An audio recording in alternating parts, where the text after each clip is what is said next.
ভারতে পাট পণ্য রপ্তানিতে নতুন বিধিনিষেধের ফলে পণ্য পাঠানোর খরচ বাড়বে 10 গুণের মতো।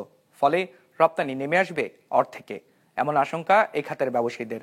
তারা বলছেন, এই সিদ্ধান্তের ফলে শঙ্কা রয়েছে অনেক জুট মিল বন্ধ হবার। এমন অবস্থায় এই শিল্পকে বাঁচাতে ভারত সরকারের সাথে আলোচনার তাগিদ দিয়েছেন উদ্যোক্তারা। রঞ্জিমুল মিজানের রিপোর্টে বিস্তারিত। ওয়ালটন এখন দেশের সীমানা পেরিয়ে পৌঁছে গিয়েছে 50টিরও বেশি দেশে। ওয়ালটন, ঘরে ঘরে বিশ্বজুড়ে। বছর 7 আগে বাংলাদেশ থেকে পাট পণ্যের রপ্তানি কমাতে এন্টি ডাম্পিং শুল্ক চালু করে ভারত, যার প্রভাবে তখন রপ্তানি নেমে আসে অর্ধেকে। আর চলতি বছরের মে মাসের মাঝামাঝি পোশাক, প্রক্রিয়াজাত খাদ্যসহ বেশ কিছু পণ্যের রপ্তানিতে নিষেধাজ্ঞা আরোপ করে ভারত সরকার। জুনেও কাঁচা পাট, পাটের রোল, সুতা ও বিশেষ ধরনের পোশাক আমদানিতে নিষেধাজ্ঞা দেয় দেশটি। সেই তালিকায় নতুন করে যোগ করা হলো আরও 4 ধরনের পাট পণ্য। অ্যান্টি ডাম্পিং এর পরও ভারত সরকার যেই কাজটা করেছে, যে নতুনভাবে গত কয়েক মাস আগে একটা সার্কুলার দিয়েছে, গতকালকে আরেকটা সার্কুলার ঘোষণা করেছে। সার্বিকভাবে ইন্ডিয়ার মার্কেটের উপর যেই পণ্যগুলো নির্ভরশীল, স্বাভাবিকভাবে একটা বড় চ্যালেঞ্জের মধ্যে পড়বে। এতদিন পাটপণ্য রপ্তানি হতো ভোমরা, হিলি, বেনাপোল আর সোনা মসজিদ বন্দর দিয়ে। ব্যবসায়ীদের হিসেবে এসব বন্দর ব্যবহার করে কাঁচা পাট, পাটের ব্যাগ বা বস্তা, সুতা রপ্তানি হতো 2 লাখ টনের মতো।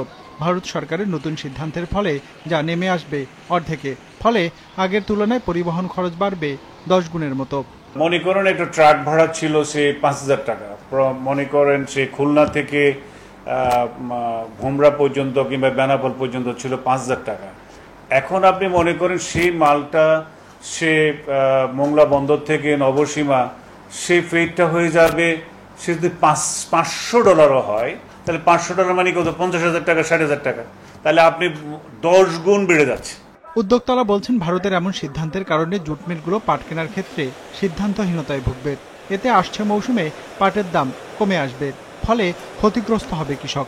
সেই সাথে বেকার হয়ে পড়বে এ খাতের সাথে যুক্ত কয়েক হাজার শ্রমিক।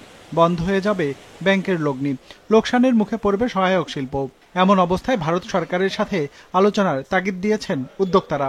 সরকার যেমন ইউএস গভর্নমেন্টের সাথে নেগোশিয়েট করার জন্য সিরিয়াসলি কিছু ইনিশিয়েটিভ নিয়েছে, আমি মনে করি সরকারের সাইড থেকে ইন্ডিয়ান গভর্নমেন্টের সাথে এই ব্যাপারে খুব সিরিয়াসলি চিন্তা করা দরকার।